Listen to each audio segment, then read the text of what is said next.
50,000 मतांची, तर कोपरी पाचपाखाडी एकनाथ शिंदे 54,000 मतांनी आघाडीवर.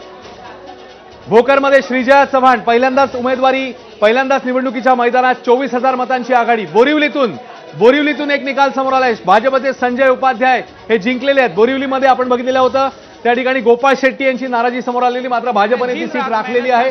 संजय उपाध्याय जिंकले. बोरिवलीतला हा निकाल.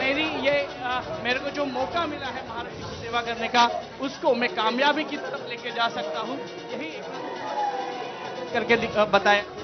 तर एकनाथ शिंदे यांचं अभिनंदन करण्यासाठी आता त्यांचे कार्यकर्ते पदाधिकारी सगळे पोहोचत आहेत. एकनाथ शिंदे आता माध्यमांशी संवाद साधतानाच त्यांचे कार्यकर्ते पदाधिकारी तिकडे पोहोचत आहेत आणि आता ते माध्यमांशी संवाद साधतात.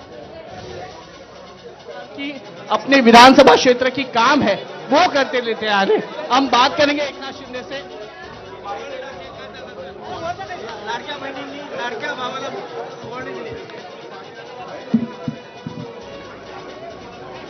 मी सर्वप्रथम महाराष्ट्रातल्या तमाम मतदारांचे आभार मानतो, बूम खाली घ्या.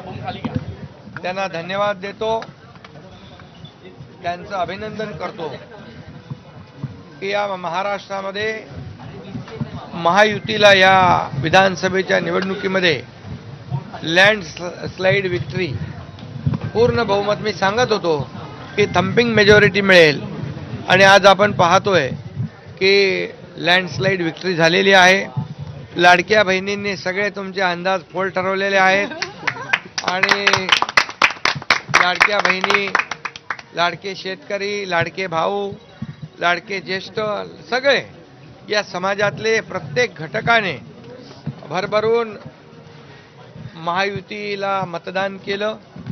गेले 2.5 वर्ष या काळामध्ये महायुतीने जे काम केलं त्या कामाची पोचपावती या निवडणुकीमध्ये आम्हाला मिळाली.